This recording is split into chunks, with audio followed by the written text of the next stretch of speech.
യേശുവിൽ ഏറെ സ്നേഹമുള്ളവരെ, പുതിയൊരു ദിവസം നൽകി കർത്താവ് നമ്മെ അനുഗ്രഹിച്ചിരിക്കുകയാണ്. നല്ല ഈശോയ്ക്ക് നമുക്ക് നന്ദി പറയാം. ഇന്നേ ദിനം നാം ചിന്തിക്കുന്നത്, നമ്മുടെ ജീവിതത്തിൽ പ്രശ്നങ്ങളുണ്ടാകുമ്പോൾ, പരീക്ഷണങ്ങളുണ്ടാകുമ്പോൾ നാം ഒരിക്കലും പുറകോട്ട് പോകരുത്. അപ്പോൾ നല്ല ആത്മവിശ്വാസത്തോടുകൂടെ മുന്നോട്ട് നീങ്ങുവാൻ നിനക്ക് സാധിക്കണം. പലപ്പോഴും നമ്മുടെ ജീവിതത്തിൽ പ്രശ്നങ്ങളും പ്രതിസന്ധികളും ഉണ്ടാകുമ്പോൾ നമ്മൾ തളർന്നു പോകും, നിരാശപ്പെട്ടിരിക്കും, മുന്നോട്ട് പോകാനുള്ള ധൈര്യമൊക്കെ ചോർന്നു പോകും. പലപ്പോഴും ചില പരീക്ഷണങ്ങളിൽ മുന്നോട്ട് പോകാനായിട്ട് എന്നെ സ്വാധീനിച്ചിട്ടുള്ള ഒരു ദൈവവചനമാണ് വിശുദ്ധ ലൂക്കായുടെ സുവിശേഷം 9-ാം അധ്യായം 62-ാം തിരുവചനം.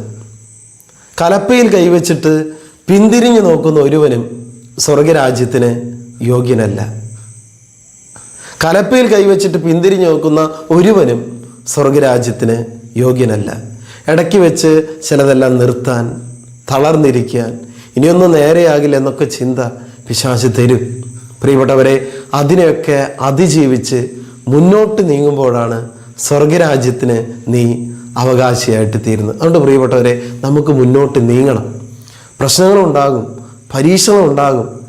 ഈ പരീക്ഷകളൊക്കെയാണ് നമ്മിലെ യഥാർത്ഥ നമ്മെ പുറത്തു കൊണ്ടുവരുന്നത്. പ്രഭാഷകന്റെ പുസ്തകം 2-ാം അധ്യായം 5-ാം തിരുവചനത്തിൽ നമ്മൾ കാണുന്നുണ്ടല്ലോ, സ്വർണം അഗ്നിയിൽ ശുദ്ധി ചെയ്യപ്പെടുന്നു, സഹനത്തിൻ്റെ ചൂളയിൽ കർത്താവിന് സ്വീകാര്യരായ മക്കളെ. പ്രിയപ്പെട്ടവരെ, ചില അഗ്നി പരീക്ഷണങ്ങൾ, തീച്ചൂള, അതുപോലെ ഒരു അനുഭവം നമ്മുടെ ജീവിതത്തിൽ ഉണ്ടാകാം. നമ്മൾ ഒരുക്കാൻ വേണ്ടിയിട്ടാണ്, കുറച്ചുകൂടി നമ്മുടെ ജീവിതത്തിലെ മൂർച്ച കൂട്ടാൻ വേണ്ടിയിട്ടാണ്, ഒരിക്കലും നമ്മളെ തളർത്താനല്ല. അതുകൊണ്ട് പ്രിയപ്പെട്ടവരെ, നിരാശപ്പെടാതെ മുന്നോട്ട് നീങ്ങുക.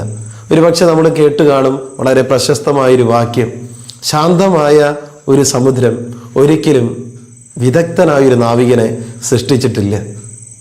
ശാന്തമായൊരു സമുദ്രം, അവിടെ എങ്ങനെയാണ് ഒരു വിദഗ്ധനായ നാവികൻ രൂപപ്പെടുന്നത്? ഇതുപോലെ പ്രിയപ്പെട്ടവരെ, ചില പരീക്ഷണങ്ങൾ, പ്രതിസന്ധികൾ നമ്മുടെ ജീവിതത്തിൽ ഉണ്ടാകുമ്പോഴാണ് ദൈവം നമ്മളെ കുറച്ചുകൂടി ശക്തമായ ഉപകരണമായിട്ട് മാറ്റുന്നത്. ഇന്ന് എന്നെ കേട്ടുകൊണ്ടിരിക്കുന്ന പ്രിയപ്പെട്ട മകനെ, മകളെ, നിന്റെ ജീവിതത്തിൽ ഇന്ന് നീ ഒരു പരീക്ഷണത്തിലൂടെയാണോ കടന്നു പോകുന്നത്? നിരാശപ്പെടരുത്. ധൈര്യമായിട്ട് ഈശോയെ ആശ്രയിച്ച് നീ മുന്നോട്ട് നീങ്ങണം. കർത്താവ് നിന്നെ അനുഗ്രഹിക്കട്ടെ. നമുക്ക് പ്രാർത്ഥിക്കാം. നല്ല ഈശോയെ, ഈ സന്ദേശം കേട്ടുകൊണ്ടിരിക്കുന്ന ഓരോ മക്കളെയും ആശീർവദിച്ച് അനുഗ്രഹിക്കണമേ.